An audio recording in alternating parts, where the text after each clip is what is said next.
A Christian missionary called Femian, and known for his ascetic behavior and working miracles, had likewise infiltrated into Najran.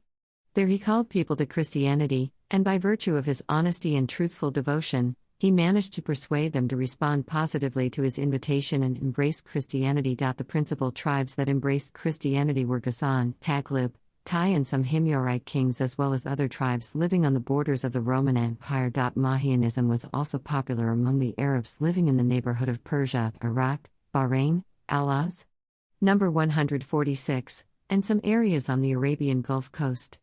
Some Yemenis are also reported to have professed Mahyanism during the Persian occupation. As for Sabianism, excavations in Iraq revealed that it had been popular amongst Chaldean folks, the Syrians and Yemenis.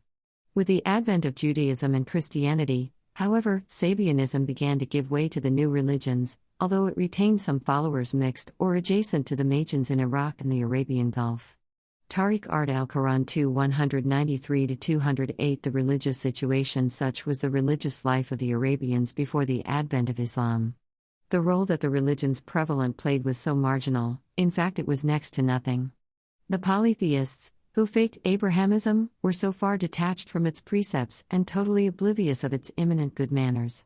They plunged into disobedience and ungodliness, and developed certain peculiar religious superstitions that managed to leave a serious impact on the religious and socio-political life in the whole of Arabia. Judaism turned into abominable hypocrisy in league with hegemony. Rabbis turned into lords to the exclusion of the Lord.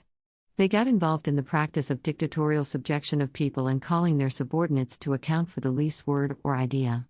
Their sole target turned into acquisition of wealth and power, even if it were at the risk of losing their religion, or the emergence of atheism and disbelief. Christianity likewise opened its doors wide to polytheism, and got too difficult to comprehend as a heavenly religion. As a religious practice, it developed a sort of peculiar medley of man and God. It exercised no bearing whatsoever on the souls of the Arabs who professed it simply because it was alien to their style of life and did not have the least relationship with their practical life. People of other religions were similar to the polytheists with respect to their inclinations, dogmas, customs, and traditions. A Christian mission